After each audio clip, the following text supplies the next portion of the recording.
آج کی نشست میں ایک اور سوال یہ ہے کہ عورتوں اور مردوں کی نماز میں فرق کیا ہے؟ یہ ابھی بحثیں چلی ہیں، پہلے تو ایسے نہیں ہوتا تھا، عورتیں ایک ہی طرح نماز پڑھتی تھیں۔ اب یہ جتنے عربی کو نہ جاننے والے اور محض اردو کی کتابوں کی حدیثیں دیکھ دیکھ کے مسائل کا استنباط کرتے ہیں نا، یہ فتنہ اس وقت سے پھیلا ہے کہ عورتیں بھی ایسی ہی نماز پڑھیں جیسے مرد پڑھتے ہیں۔ عورتوں اور مردوں کی نماز میں شامی رحمۃ اللہ علیہ نے جو فرق گنوائے ہیں، پہلے ہم وہ گن دیتے ہیں اور پھر اس کے بعد ہم بات کریں گے اس پہ کہ اصل میں اس اختلاف کی وجہ کیا۔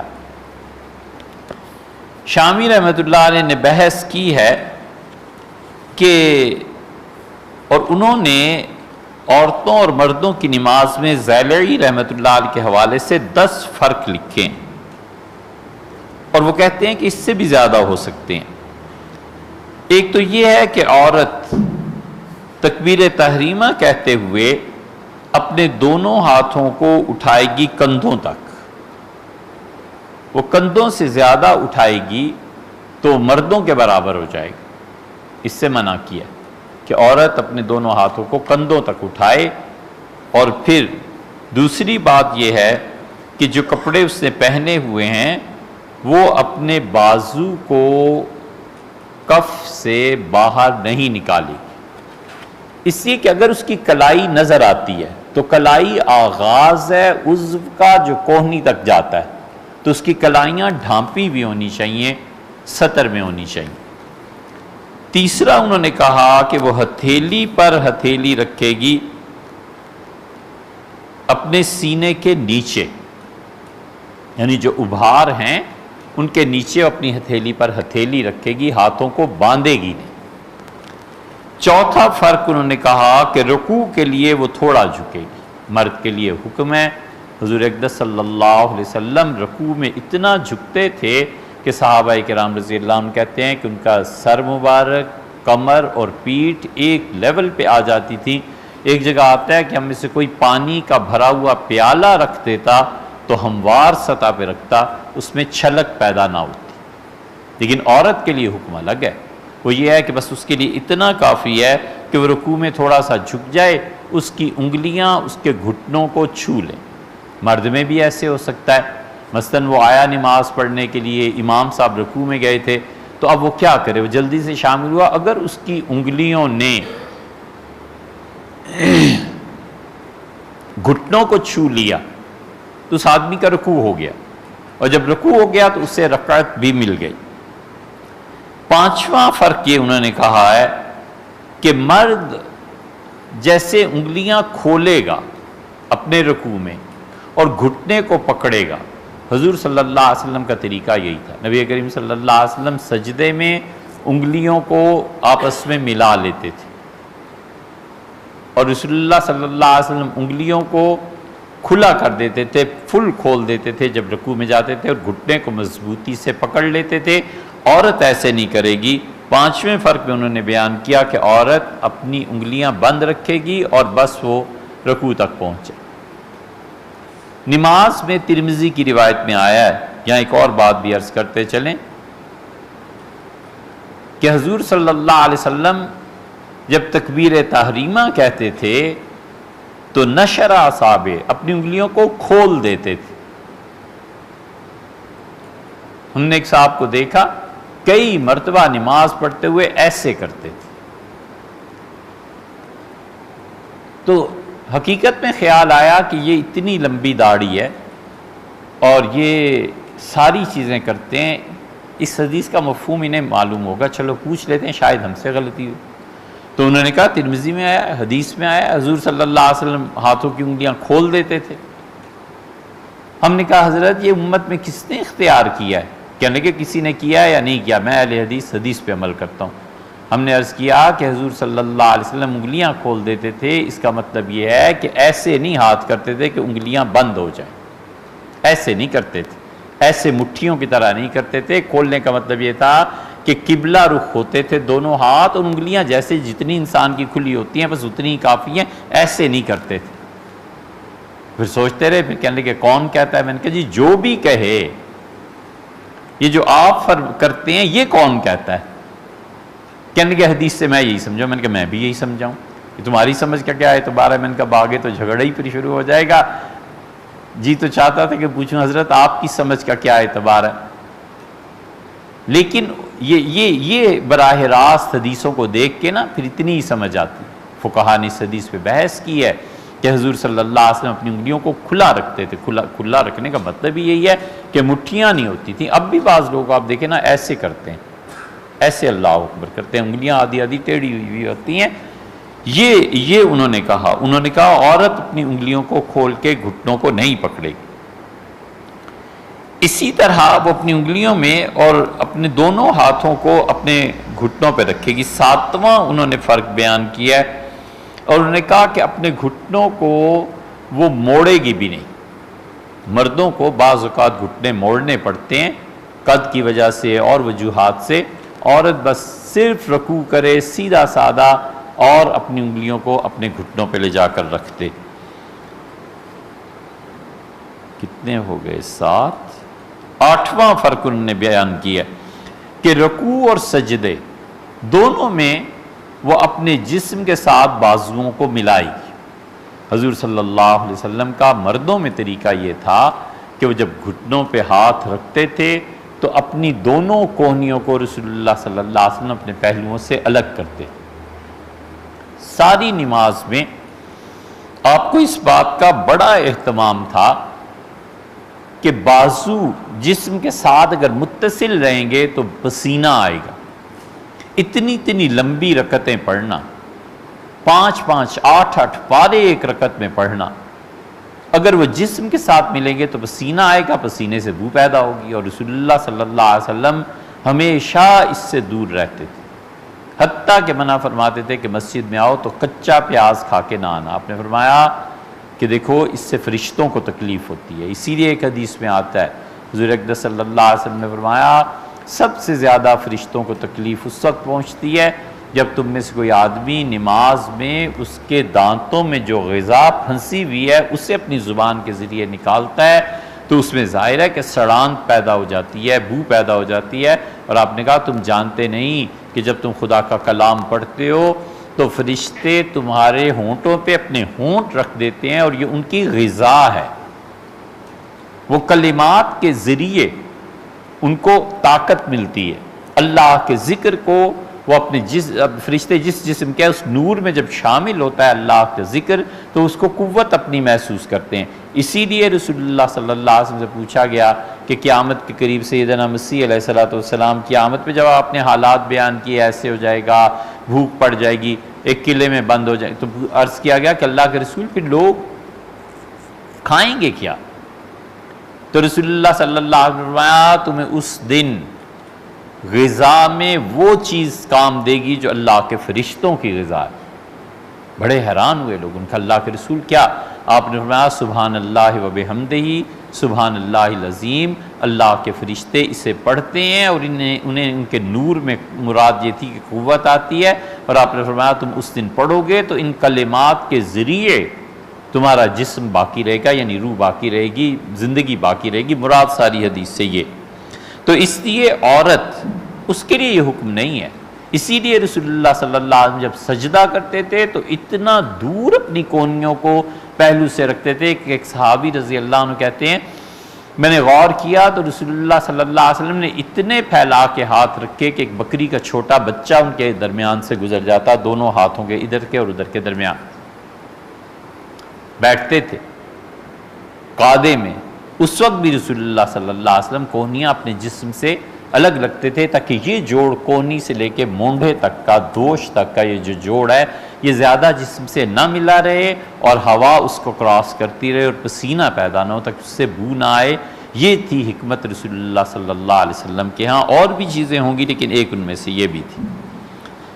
پھر انہوں نے نواں فرق بیان کیا، انہوں نے کہا کہ عورت مردوں کی طرح نہیں بیٹھے گی، وہ نہیں، اس کا مطلب یہ کہ وہ جب سجدہ کرے گی تو ترتیب سے چل رہے ہیں نا، رکوع کے بعد سجدہ آ گیا، تو انہوں نے فرمایا، تحریر فرمایا کہ سجدے میں عورت اپنے بازوؤں کو کھڑا نہیں کرے گی، اپنے جسم کے ساتھ ملا کر رکھے گی، اور اس کے بعد جب بیٹھے گی تو بیٹھنے کا انداز یہ ہے کہ اپنے دونوں پاؤں کو ایک طرف نکال کے بیٹھے گی۔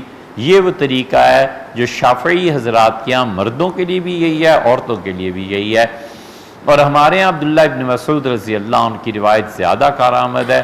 ابن مسعود رضی اللہ عنہ نے کہا کہ رسول اللہ صلی اللہ علیہ وسلم تشہد میں بیٹھتے تھے تو انہوں نے تشہد رسول اللہ صلی اللہ علیہ وسلم کا بیان کیا، اور انہوں نے کہا کہ وہ ایک پاؤں بچھاتے تھے، دوسرے پاؤں کو کھڑا کرتے تھے، اس کی انگلیاں پوری طرح مراد یہ کہ قبلے کی طرف ہوتی تھیں، اور رسول اللہ صلی اللہ علیہ وسلم یہ جو 2 رکعتوں کے بعد کا قاعدہ ہے، 4 رکعتیں ظہر عصر وغیرہ وغیرہ، انہوں نے کہا اس طرح دوسرے قاعدے سے جلدی اٹھ کھڑے ہوتے تھے جیسے رسول اللہ صلی اللہ علیہ وسلم تپتی ریت پہ بیٹھ کے۔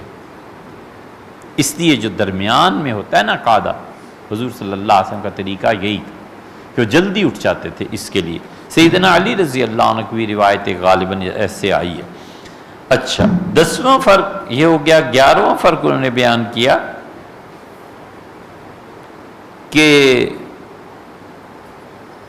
امام جب بھول جائے تو یہ اس کے لیے سبحان اللہ اور الحمدللہ، سبحان اللہ یا اللہ اکبر یہ الفاظ نہیں کہی، بلکہ وہ اپنے ہاتھ پہ ایسے ہاتھ مارے گی۔ یہ تالی نہیں ہے نا، یہ ایسے ہے تاکہ اس تک آواز پہنچے۔ آپ کے ملک کے ایک بہت بڑے مذہبی رہنما اور سیاست بھی، اور یہ تو انہیں حال کسی کو پڑ گیا، وہ ویڈیو بھی ہے تو ہم نے اس میں دیکھا وہ بار بار ایسے کر رہے تھے، تو ہم نے کہا یہ تالی سے بچنے کے لیے انہوں نے ایسے کیا ہے۔ یہ اصل میں وہ وہاں یہ چیز ہے، اگر ان کے علم میں ہو، بہرحال علم تو ان کا ہے، تو یہ چیز ہے کہ عورت آواز نہیں دے گی۔ پھر فرق انہوں نے بیان کیا کہ عورت امامت نہیں کرائے گی۔ مردوں کی امامت میں عورتوں کا کوئی حصہ نہیں، عورت کسی صورت امام نہیں بنے۔ رسول اللہ صلی اللہ علیہ وسلم نے بعض چیزیں حالات کے مطابق کر دی ہیں۔ انسانی زندگی میں یہ اصول ہے کہ کبھی کبھی جواب بالکل صحیح نہیں ہوا کرتا، انسان وقت کو دیکھ کر جو مناسب سمجھتا ہے کہہ دیتا ہے، اس کو ڈیل کرتا ہے۔ بچہ کہتا ہے کہ آپ نے بازار جانا ہے، تو کہتا ہے بیٹے آپ تو یہ کام کریں نا، میں نے جانا ہے یا نہیں جانا پھر بتائیں گے۔ اب اس صحیح جواب نہیں ہے، کہنا چاہیے کہ جانا ہے یا نہیں جانا، لیکن اس وقت کا تقاضا یہ ہے کہ اگر اسے بازار کا کہا نا تو اس 10 فرمائشیں یاد آ جائیں گی۔ باپ کہتا ہے اس موضوع کو چھوڑو، اس کو کرو۔ کئی مرتبہ ایسے ہوتا ہے۔ حضور اقدس صلی اللہ علیہ وسلم نے حدیث میں ایسی چیزیں آئی ہیں، یہ نہیں سمجھتے نا لوگ اس اصول کو۔ اب اللہ تعالیٰ کے لیے یہ جائز ہے کہ ہم یہ کہیں کہ خدا مکان میں ہے، جگہ ہے، یہ عقیدہ رکھنا جائز؟ یہ جن گمراہوں کا عقیدہ تھا نا کہ اللہ تعالیٰ عرش پہ بیٹھا ہوا ہے، تو پھر اگلی نسل نے پوچھا کہ عرش بڑا ہے یا اللہ بڑا ہے؟ معاذ اللہ، استغفر اللہ۔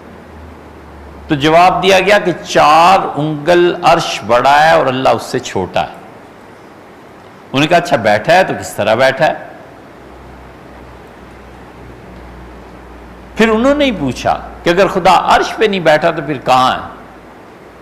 ایک صاحب ہم سے پوچھنے لگے کہ اللہ تعالیٰ اگر عرش پہ نہیں ہے تو کہاں ہے؟ تو ہم نے ان سے پوچھا کہ عرش جو ہے یہ مخلوق ہے، بنائی گئی ہے، یا خالق ہے؟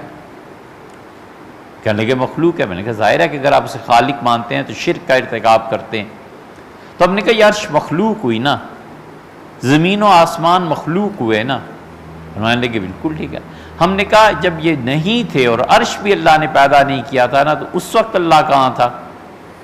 فرمانے لگے کہیں تو ہوگا۔ میں نے کہا بس جہاں اس وقت تھا نا وہاں اب بھی ہے، وہیں۔ اس کو فقہا نے لکھا ہے الان کما کان، اللہ اب بھی وہیں ہیں جہاں پہلے تھا اس مخلوق کی تخلیق سے پہلے۔ تو اس لیے اللہ کے لیے زمان اور مکان کا ماننا یہ کفر ہے۔ اللہ کے لیے مکان کا مان لے کہ خدا محدود ہے آسمان میں، کفر نہیں ہے تو اور کیا ہے؟ لمٹس ہیں نا آسمان کی، کوئی نہ کوئی 10 گز 5 انچ 4 فٹ، کوئی نہ کوئی لمٹس ہیں۔ زمان کی بھی تو لمٹس ہیں نا، 1000 سال 10,000 سال 1 کروڑ سال، اور 1 کروڑ سال بعد دنیا فنا ہو جائے گی، تو ان چیزوں کی لمٹس ہیں۔ اللہ زمان و مکان سے ماورا، یہ عقیدہ ہے۔ اب ایک صحابی رضی اللہ عنہ کوئی بات ہو گئی، انہوں نے کہا اللہ کے رسول میں نے نظر مانی تھی کہ میں ایک مسلمان باندی کو آزاد کروں، تو اس سے آپ پوچھ لیجئے یہ مسلمان ہے یا نہیں۔ تو باندی گونگی تھی، رسول اللہ صلی اللہ علیہ وسلم نے اس سے کہا کہ اللہ کے متعلق تمہارا کیا خیال ہے؟ اشارہ کیا نا، اللہ کے لیے کیوں اشارہ اوپر کیا جاتا ہے؟ بہتر تو یہ ہے کہ آدمی نہ کرے، لیکن کیوں کیا جاتا ہے؟ اس لیے کہ جتنی بھی سمتیں اور اطراف سائیڈز آپ بناتے ہیں، سب سے اچھی سائیڈ اوپر کی سمجھی جاتی ہے، نیچے دائیں بائیں آگے پیچھے، پھر ان سے بھی جو مزید سائیڈز بنتی ہیں، سب سے بہتر سائیڈ اوپر کی سمجھی جاتی ہے۔ اس لیے اللہ تعالیٰ کے لیے کبھی کوئی آدمی اشارہ کرتا ہے، کبھی کوئی کہتا ہے اوپر والا جانتا ہے۔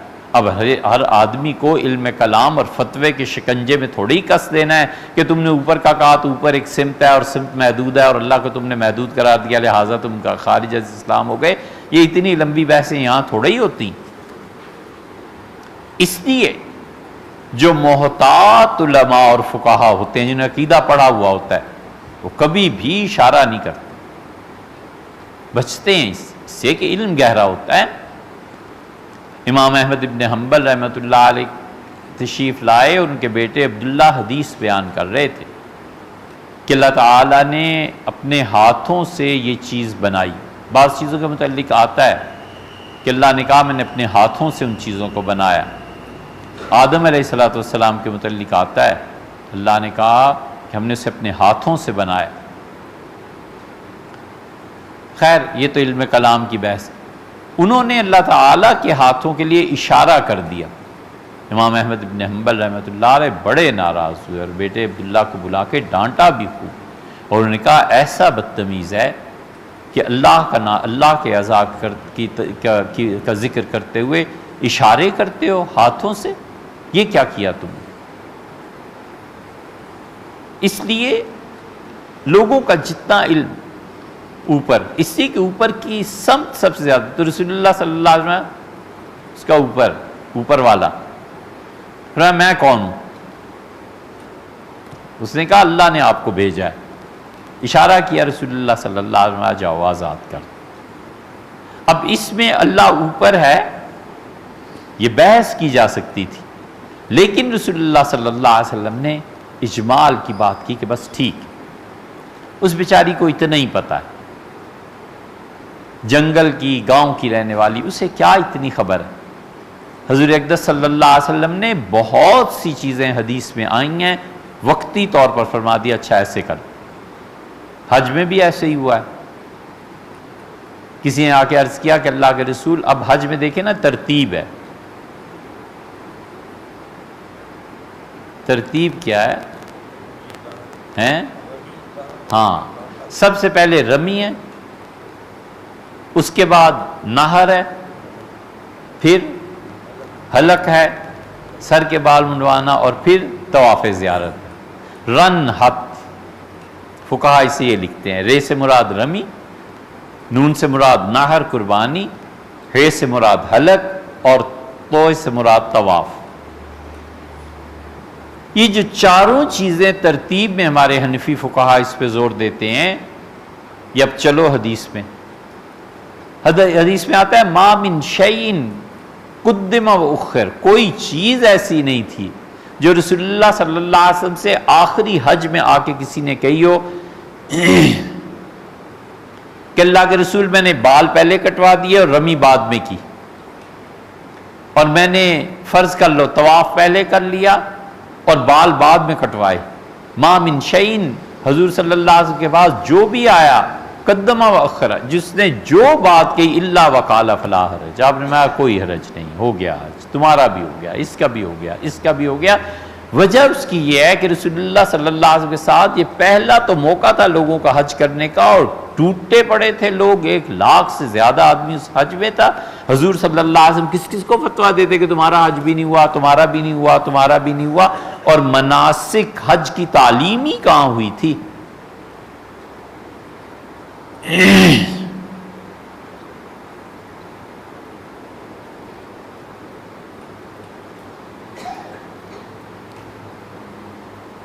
اس لیے حضرت رسالت پناہ صلی اللہ علیہ وسلم بعض چیزوں میں ایسے کر دیتے تھے، حدیث میں ہر جگہ آیا۔ اسی لیے حنابلہ اس کے قائل ہی نہیں ہیں، حنبلی فقہا اس کو نہیں مانتے، وہ کہتے ہیں آگے پیچھے جو مرضی کرو سب جائز۔ حنفی فقہا نے اس میں ترتیب رکھی ہے، وہ کہتے ہیں کہ حدیث میں تو آیا الا وقال فلا حرج، حضور صلی اللہ علیہ وسلم جو بھی آپ نے کوئی پرواہ نہیں، کوئی پرواہ، ہو گیا حج، تمہارا بھی ہو گیا، تمہارا بھی ہو گیا۔ حنفی فقہا اس کے جواب میں یہی کہتے ہیں، وہ کہتے ہیں مناسک کی تعلیم ہی نہیں ہوئی تھی، جنگلوں گاؤں سے لوگ آئے تھے، حضور صلی اللہ علیہ وسلم پہ ایمان لائے تھے، نئے نئے مسلمان تھے، تو کہاں ایسے ہو سکتا تھا۔ اس کی ایک تیسری بھی مثال بھی دوں، حضور اقدس صلی اللہ علیہ وسلم نے واضح لفظوں میں فرمایا ہے، کسی اور کو رعایت نہیں دی۔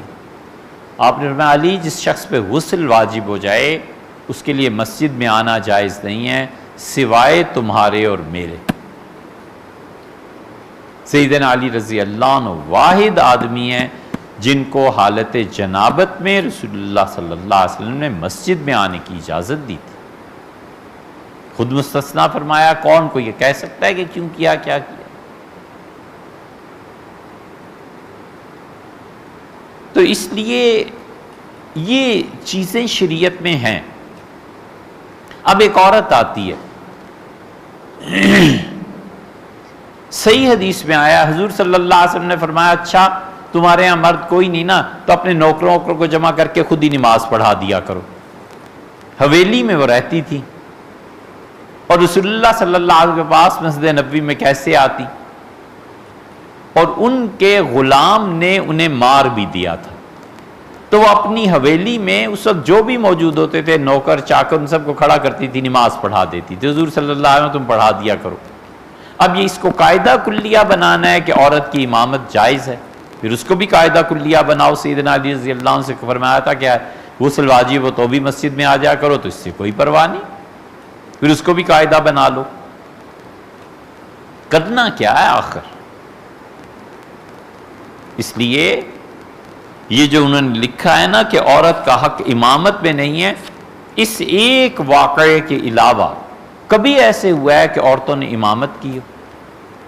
پھر چلے جاتے ہیں ام المومنین حضرت عائشہ رضی اللہ عنہا نے فوج کی قیادت کی تھی سیدنا علی رضی اللہ عنہ کے مقابلے میں، طلحہ اور زبیر رضی اللہ عنہ وغیرہ ان کے انڈر تھے۔ بھائی وہ معاملہ اور تھا، یہ معاملہ اور ہے۔ ام المومنین حضرت عائشہ رضی اللہ عنہ تشریف لے گئی ہیں، انہوں نے سیدنا علی رضی اللہ عنہ سے خود کہا ہے مذاکرات میں کہ ہم عثمان کے خون کے لیے آئے ہیں، بس اتنی بات تھی اور وہ لڑائی چھڑ گئی، غلط فہمی ہوئی دونوں طرف، اور جو قاتل تھے حضرت عثمان رضی اللہ عنہ کے، یا اس میں حصہ لینا، ادھر بھی چلے گئے ادھر بھی چلے گئے۔ سیدنا علی رضی اللہ عنہ نے زبیر کو اٹھایا اور فرمایا زبیر میرے ساتھ چلو اور میرے لشکر میں آ کے دیکھو تم ایک تماشا۔ سیدنا علی رضی اللہ عنہ کھڑے ہوئے اور انہوں نے کہا کون ہے جس نے عثمان رضی اللہ عنہ امیر المومنین کو شہید کیا ہے، اور میرا ارادہ ہے کہ میں ان سے قصاص لوں۔ 10,000 سے زیادہ تلواریں نکلی، انہوں نے کہا ہم نے کیا قتل عثمان۔ کیا کرتے؟ فساد اس پیمانے پہ پھیل گیا۔ انہوں نے کہا زبیر یہ ہے صورتحال، تم لوگ کہتے ہو کہ امیر المومنین عثمان رضی اللہ عنہ کے قتل کا بدلہ لیا جائے، میں کس کس سے بدلہ لوں؟ یہاں تو یہ صورتحال بنی ہوئی۔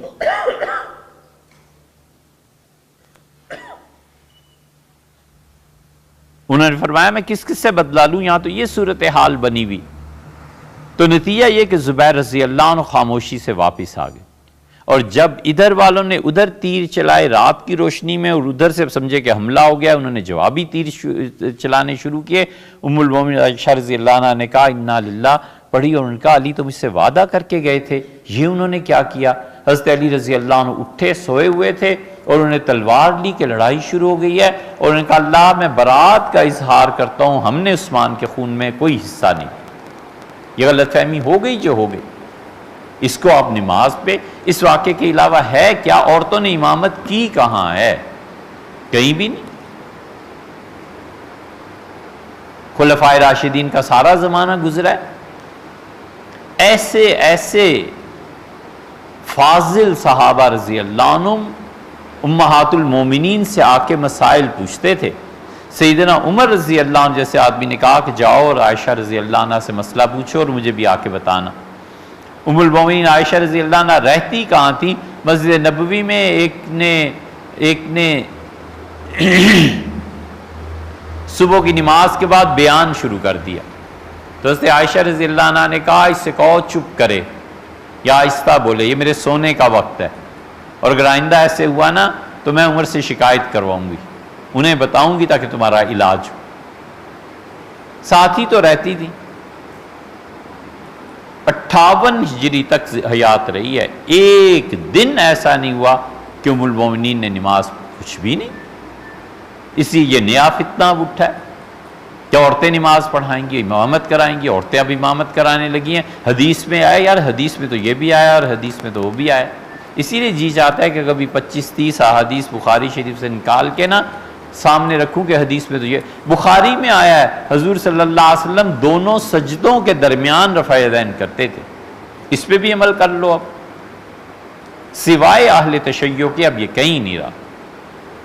عبداللہ ابن عباس رضی اللہ عنہما کی روایت، اس لیے انہوں نے کہا کہ عورتیں ان کا امامت میں کچھ نہیں، بہت زور لگا کر، بہت سوچ سمجھ کے، کئی فقہا نے کئی مرتبہ بحث کر کے علامہ ابن حمام رحمۃ اللہ علیہ نے فتح القدیر میں ایک چیز لکھی ہے۔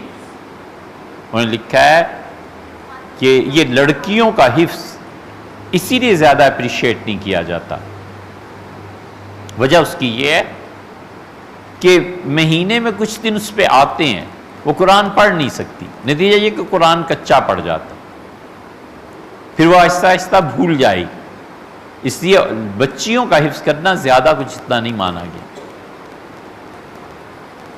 فقہا نے کہا جو حفظ کرتی ہیں اس کا کیا کرنا ہے، امامت تو ہے نہیں، تراویح پڑھا نہیں سکتی، قرآن زبانی سنائے کیسے؟ تو انہوں نے پھر ایک تجویز دی، انہوں نے کہا عورتوں کے درمیان کھڑی ہو، آگے مصلی پہ نہ جائے، اور وہ کھڑے ہو کے تراویح میں قرآن پاک اونچی آواز سے پڑھیں، اور دوسری جو حافظات ہیں وہ اس کا قرآن سنیں اور اس طرح نماز پڑھ لیں۔ اس کی گنجائش انہوں نے نکالی، امامت پھر بھی عورت کی نہیں۔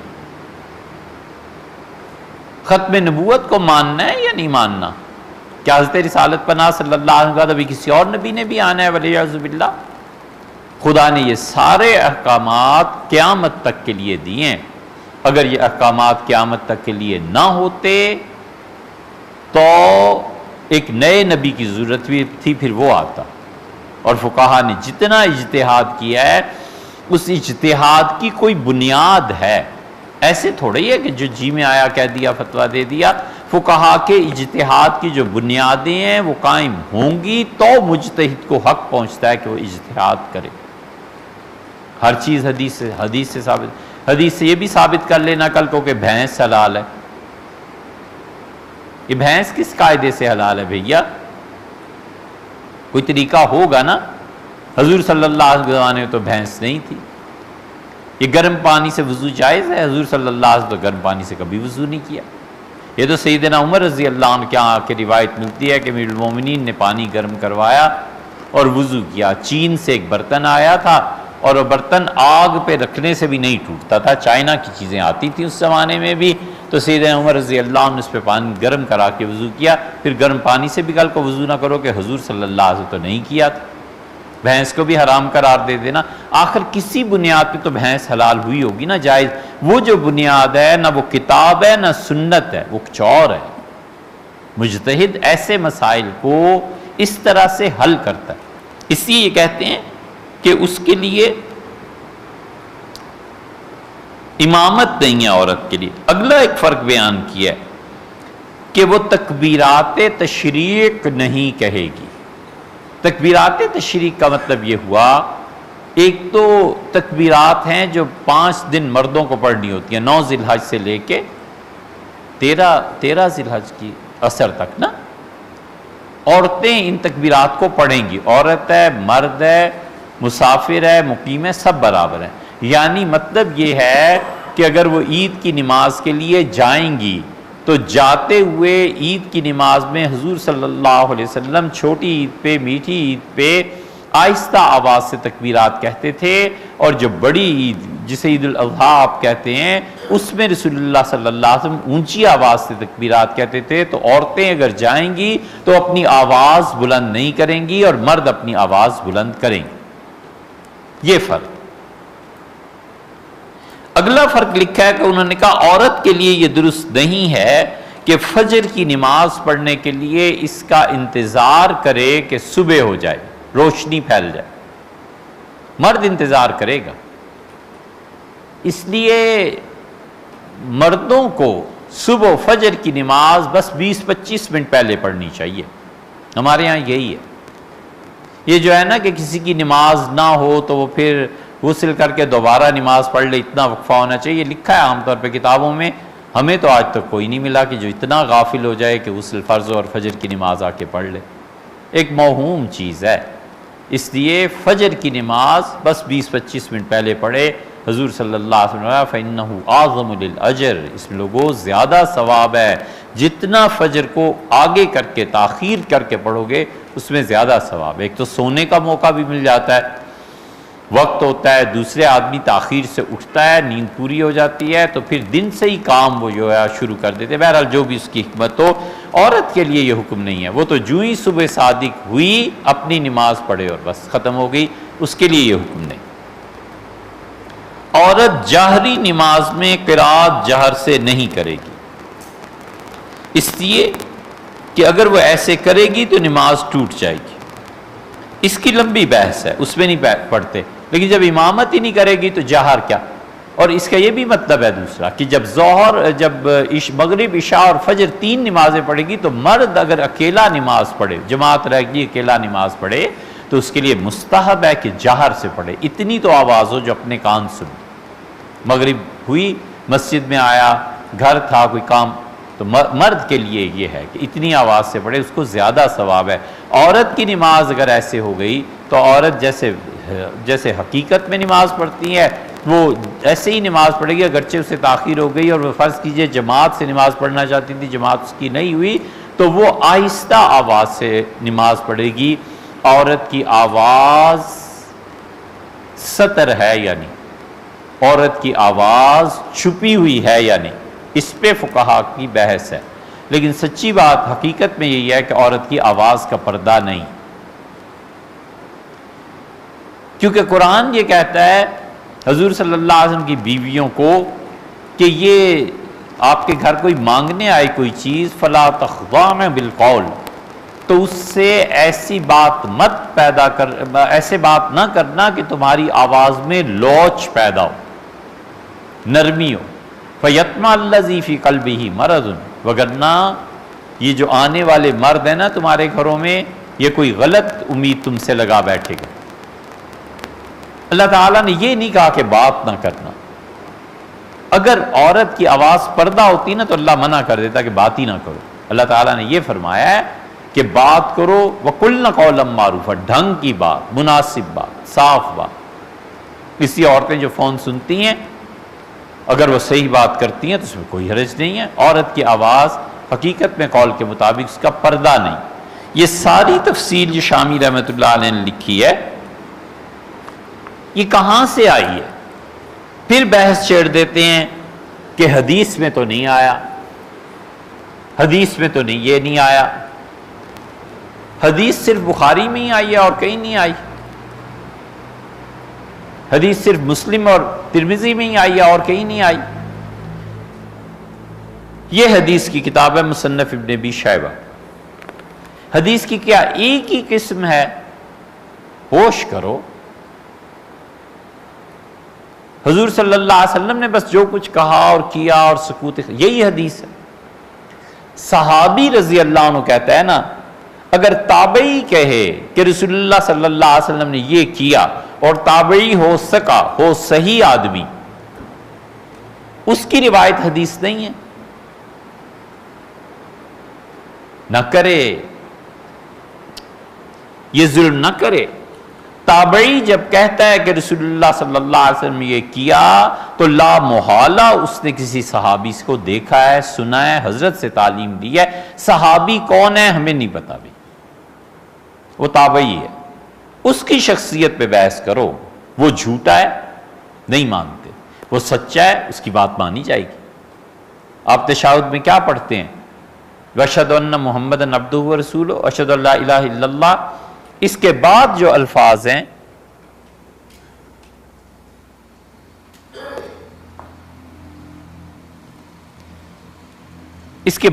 الفاظ ہیں اشہدو ان لا الہ الا اللہ کے بعد وحدہ لا شریک لہ، یہ تابعی کا اضافہ ہے.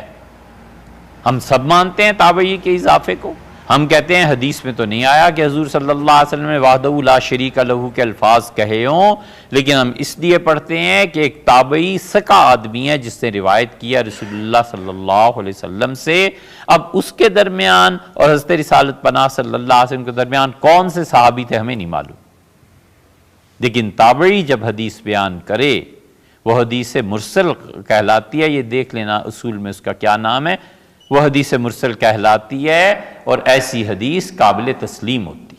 امام ابو حنیفہ رحمۃ اللہ علیہ تابعی ہیں، وہ کہیں کہ رسول اللہ صلی اللہ علیہ وسلم یہ کیا تو امام ابو حنیفہ اور رسول اللہ صلی اللہ علیہ وسلم کے درمیان واسطہ کون ہے؟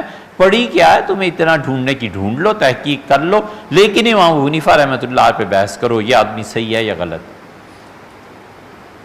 اب تابعی کی بات کرتے ہیں، تبع تابعی.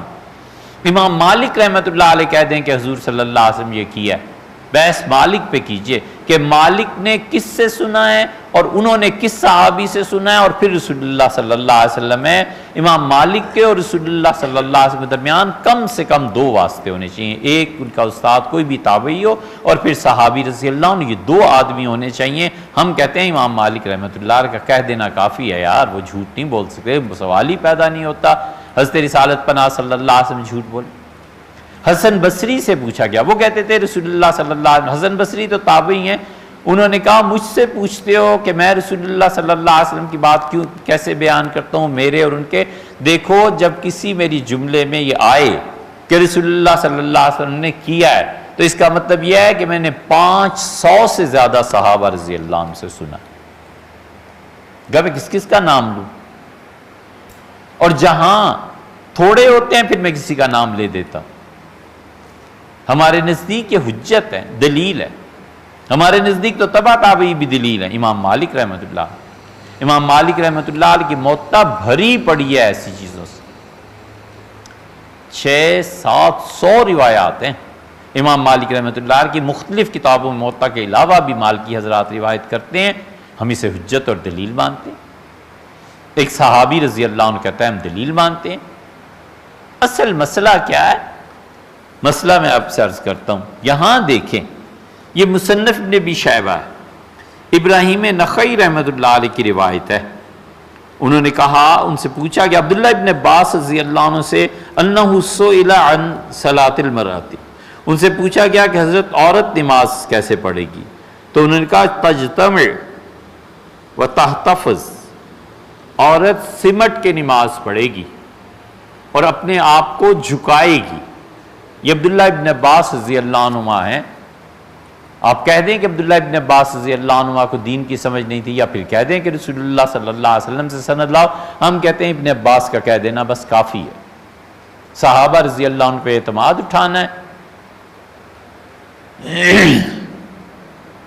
یہ دوسری روایت ابراہیم نخعی رحمۃ اللہ علیہ کی ہے. ابراہیم نخعی رحمۃ اللہ علیہ کو معمولی آدمی تھے. ابراہیم نخعی اور ان کے بعد اسود اور علقمہ اور پھر عبداللہ ابن مسعود اور عمر اور علی اور پھر رسول اللہ صلی اللہ علیہ وسلم، یہ چین بنتی ہے. ابراہیم اتنے بڑے آدمی تھے کہ حنفی فقہ میں رکن رکین پورے ستون ہیں. نخعی کا کچھ کہہ دینا معمولی بات تھوڑا ہی تھی. یہ ہیں ان کے ماموں چچا اسود علقمہ، یہ سارے بڑے لوگ. کسی نے پوچھا کہ اسود اور علقمہ دونوں تھے، ان میں بڑا کون تھا؟ اس نے جواب دیا، اس نے کہا اسود بڑے تھے علقمہ سے۔ کہا کیوں؟ انہوں نے کہا اس لیے کہ اسود نے سیدنا علی رضی اللہ عنہ کے ساتھ اپنے مخالفین کے خلاف جم کے تلوار چلائی تھی، لڑے تھے، علقمہ نہیں لڑے تھے۔ ان کا اسود سیدنا علی رضی اللہ عنہ کے ساتھ چونکہ جہاد میں شریک ہوئے ہیں، وہ افضل تھے۔ سیدنا علی رضی اللہ عنہ کی معیت کوئی معمولی بات نہیں تھی۔ ابراہیم نخعی اتنے دور شہرت سے اور ان چیزوں سے نماز پڑھاتے تھے اپنی مسجد میں، اور ستون کے ساتھ بیٹھ جاتے تھے۔ اس زمانے میں ایک اصطلاح تھی کہ فلاں آدمی ستون کے ساتھ ٹیک لگاتا ہے، یعنی ستون کے ساتھ مسجد کے ٹیک لگانے کا مطلب یہ ہوتا تھا کہ لوگوں آؤ اور مجھ سے کتاب سنت کوئی چیز سیکھو۔ اور ابراہیم نخعی رحمۃ اللہ ٹیک لگا کے بیٹھتے تھے، اور جہاں 3 سے چوتھا آدمی ہوا اٹھ کے چل دیتے تھے، کوئی آ جائے چل دیتے تھے۔ کسی نے کہا حضرت اللہ نے اتنا علم دیا ہے تو آپ کیا کرتے ہیں؟ اتنے لوگ آنا چاہتے ہیں، سیکھنا چاہتے ہیں۔ انہوں نے کہا مجھے شہرت سے نفرت، میں نہیں چاہتا میں کسی سے ملوں یا میرے پاس کوئی آئے، بس میری طبیعت ہی ایسی ہے، میں ملنا نہیں چاہتا۔ جنازہ وفات کے وقت فرمایا کہ زیادہ لوگوں کو اطلاع نہ کرنا، بس جنازہ میرا پڑھ دینا۔ 7 یا 8 آدمی اس ہستی کے جنازے میں شریک ہوئے ابراہیم نخعی رحمۃ اللہ علیہ کے، لیکن آدمی اتنا بڑا ہے کہ بڑے بڑے لوگوں کی گردنیں اس کے سامنے جھک جاتی تھیں جب وہ فتویٰ دیتے تھے۔ ان سے پوچھا گیا ابراہیم سے کہ عورت نماز کیسے پڑھے گی؟ تو انہوں نے کہا اذا سجدت، عورت جب سجدہ کرے گی تو اسے چاہیے کہ اپنے پیٹ کو اپنی رانوں سے ملا دے، اور اسے چاہیے کہ دونوں اس کی رانیں جو ہیں اس پہ اپنے پیٹ کو رکھے۔ یہ کھل کے سجدہ کرنا اس کے منافی ہو گیا نا۔ اب ابراہیم نخعی رحمۃ اللہ نے کس سے سنا ہے؟ ہم کہتے ہیں کسی سے بھی سنا ہو تم ابراہیم پہ بات کرو، یہ آدمی سچا ہے یا جھوٹا ہے، یہ آدمی کیا ہے۔ انہوں نے یقیناً صحابہ کرام رضی اللہ عنہ سے سنا ہوگا، یہ ان کے ماموں وغیرہ، ماموں تھے یا جو بھی رشتہ داری تھی ان کی، یہ اسود اور علقمہ کوئی معمولی آدمی تھے؟ یہ جاتے تھے مدینہ منورہ اور حضرت عمر رضی اللہ عنہ سے کہتے تھے کہ سناؤ فتویٰ کیا ہے، تمہارے ابن مسعود نے کیا فتویٰ دیا؟ عبداللہ ابن مسعود رضی اللہ عنہ کے شاگرد تھے۔ عبداللہ ابن مسعود رضی اللہ عنہ کے ساتھ عجیب ہی بات ہوئی، 5 ان کے شاگرد ہیں جن سے پوری فقہ حنفی دنیا میں پھیلی، اور 5 کے 5 معذور، ایک نابینا تھا، ایک لنگڑا تھا، ایک گونگا تھا۔ بہرحال جو بھی ہم نے ایک جگہ اس کو ریکارڈ کروایا ہے پورا۔ ابن مسعود رضی اللہ عنہ پہ جہاں بحث کی ہے وہ کئی بیانات ہیں، شاید 50-60 بیانات ہوں گے، اس کے آخر پہ ہم نے اسے ریکارڈ کروایا ہے کہ عبداللہ ابن مسعود رضی اللہ عنہ، یہ دلیل ہے اس کی کہ اللہ کسی معذور سے بھی کام لینا چاہے نا تو خدا ان کے فیض کو کہاں کہاں پہنچاتا ہے۔ اس لیے یہ نہیں دیکھنا چاہیے کہ یہ معذوری ہے اس کی اور کیا کرے گا، خدا کا فضل شامل حال ہو جائے تو پچھلوں کو اٹھا کر پہلی صف میں لے آتے۔ یہ ابراہیم نخعی ہیں، یہ مجاہد ہیں۔ مجاہد رحمۃ اللہ نے فرمایا کہ میں مکروہ سمجھتا ہوں آدمی کے لیے کہ وہ جھک کر اتنے سجدہ کرے ایسے کہ اس کا پیٹ اس کی رانوں کو چھونے لگے۔ اذا سجدہ، جب وہ سجدہ کرے، اور اسے چاہیے کہ ایسے نہ کرے جیسے عورتیں سجدہ کرتی ہیں۔ عورتیں اس کے برعکس سجدہ کرتی ہیں۔ مجاہد کون ہے؟ مجاہد تابعی ہے۔ مجاہد کہتے ہیں میں نے 20 مرتبہ قرآن پڑھا ہے تفسیر سمیت عبداللہ ابن عباس۔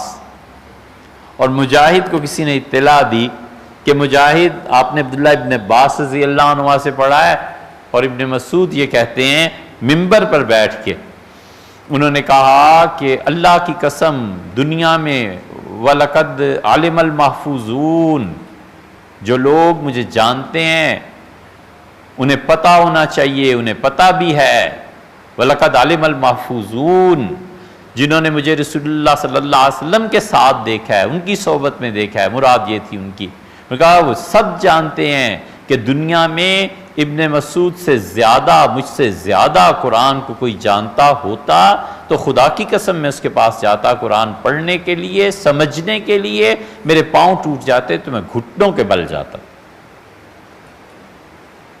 راوی کہتا ہے میں جلسے تقریر میں حضرت کی بات میں نے سنی، جا کر میں نے 16 صحابہ رضی اللہ عنہ سے پوچھا کہ آج انہوں نے یہ دعویٰ کیا ہے ممبر پہ بیٹھ کے، آپ کیا کہتے ہیں؟ ان کا 16 کے 16 جلیل القدر صحابہ رضی اللہ عنہ نے کہا وہ صحیح کہتا ہے، وہ ہم سب سے زیادہ جانتے ہیں۔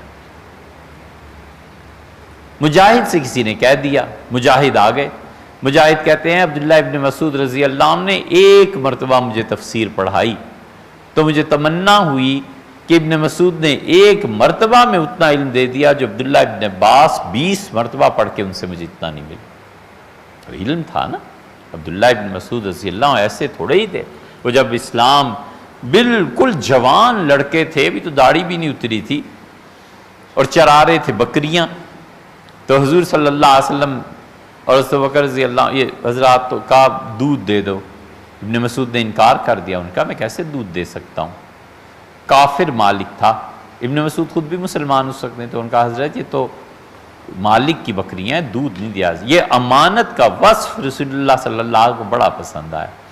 آپ نے میں ایسی بکری لے آؤ جس کا دودھ ابھی نہ آیا، انہوں نے ایک چھوٹی بکری پیش کر دی، حضور صلی اللہ علیہ وسلم کے تھنوں پہ ہاتھ رکھا، یہ آپ کا معجزہ تھا کہ اس میں دودھ آ گیا۔ ابن مسعود رضی اللہ عنہ کہتے ہیں بڑا حیران ہوا، تو حضور صلی اللہ علیہ وسلم مجھے بلایا اور مجھ سے پہلی بات یہ فرمائی کہ معلم الخیر، عبداللہ تم تو استاد ہو، عبداللہ تم معلم ہو، عبداللہ تم خیر کی تعلیم دینے والے ہو۔ بس رسول اللہ صلی اللہ علیہ وسلم کا جملہ عبداللہ کے ساتھ جڑ گیا، ساری زندگی تعلیم پہ عبداللہ نے لگا دی رضی اللہ عنہ۔ بہت بڑے آدمی یہ عبداللہ ابن مسعود رضی اللہ عنہ۔ مجاہد کہتے ہیں میں ایک مرتبہ حضرت سے پڑھنے گیا، ایک مرتبہ پڑھا تو میں نے کہا کاش میں نے وہ جو 20 مرتبہ پڑھا ہے نا اس سے یہیں آ جاتا تو اچھا تھا۔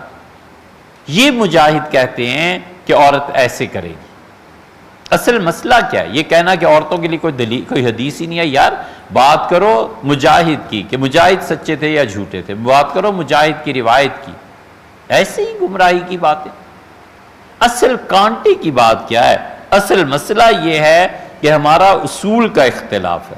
ہمارے اصول کا اختلاف یہ ہے کہ ہم صحابہ کرام رضی اللہ عنہم کو اور خلافت راشدہ کو اور تابعین کو اور تبع تابعین کو اگر ان کی روایت باقی روایات سے نہیں ٹکراتی تو حجت اور دلیل مانتے ہیں، اس سے مسئلے کو ثابت کرتے ہیں۔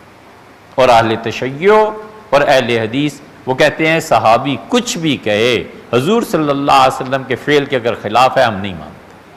وہ کہتے ہیں صحابی کا قول حجت نہیں، تابعی تو دور کی بات ہے نا، ہم صحابہ کرام رضی اللہ عنہ کی بات کو بھی نہیں مانیں گے۔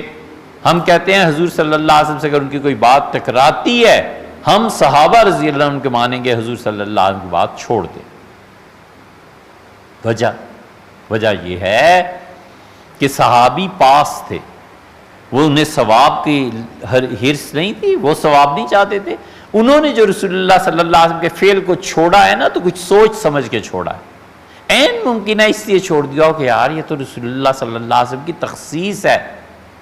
ایک آدمی نے رسول اللہ صلی اللہ علیہ وسلم کے انتقال کے بعد حضرت عائشہ رضی اللہ عنہ کو نکاح کا پیغام بھجوانا چاہا تھا، کسی نے سمجھایا کہ حضور صلی اللہ علیہ وسلم کی خصوصیت ہے، شادی ان کی خصوصیت ہے، ایسے نہیں کیا۔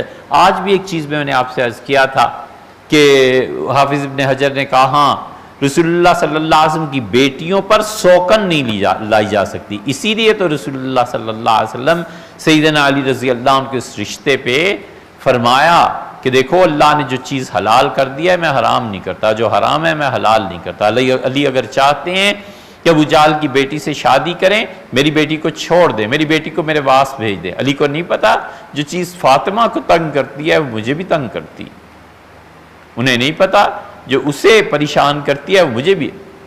یہ ساری باتیں کل گزر چکی۔ حضور صلی اللہ علیہ وسلم کی بیٹیوں پہ سوکن نہیں آ سکتی تھی۔ یہ جواب ہے ان تمام انگریز مستشرقین، ان لوگوں کا جو رسول اللہ صلی اللہ علیہ وسلم پہ اس معاملے میں بھی اعتراض کرتے ہیں، کہتے ہیں اپنی تو اتنی شادیاں کر لیں کچھ نہیں، اور اپنی بیٹی پہ معاذ اللہ استغفر اللہ نقل کفر نہ باشد، اپنی بیٹی پہ جب سوکن آنے لگی تو علی طلاق دے دیں۔ بھی آپ نے اب خود بھی تو اتنی کی ہے نا، علی کو کیوں اجازت نہیں تھی؟ یہ جواب ان کے لیے ہے کہ رسول اللہ صلی اللہ علیہ وسلم کی بیٹیوں کی خصوصیت، اس لیے ہم کہتے ہیں کہ صحابی نے رسول اللہ صلی اللہ علیہ وسلم کو دیکھا ہے۔ اس کے باوجود اب عمل نہیں کرتا. جب عمل نہیں کرتا تو کچھ تو سوچا ہوگا نا کہ کیوں رسول اللہ صلی اللہ علیہ وسلم کا فعل چھوڑ رہا ہے. یقیناً اسے کچھ نہ کچھ معلوم ہوگا. بس ہم اس پہ اعتماد کرتے ہیں, ہم کہتے ہیں اس حدیث صحیح ہے, ٹھیک ہے, اسے چھوڑ دو اور صحابی رضی اللہ عنہ کی بات پہ عمل کرو, کیونکہ اگر ثواب اس حدیث پہ عمل کرنے میں زیادہ ہوتا تو وہ صحابی رضی اللہ عنہ خود ہی نہ عمل کر لیتے. یہ بنیاد. اس لیے جو فرمایا کہ عورتوں اور مردوں کی نماز میں فرق ہے, یہ فرق اس اصول کے تحت ہے کہ شیعہ اور اہل حدیث یہ دونوں نہیں مانتے صحابہ کرام رضی اللہ عنہ کو. ہم کہتے ہیں صحابہ رضی اللہ عنہ تو بہت بڑے تھے, تابعی اور تبع تابعی بات کرو بھئی, ان کی بھی ہم مانتے ہیں. اگر آدمی سچا ہے نا کوئی حرج نہیں, اس سے دین میں وسعت پیدا ہوتی ہے, اس سے دین میں فتوے مختلف ہوتے ہیں. اللہ کا شکر ہے ہر ایک کو موقع ملتا ہے عمل کرنے کا.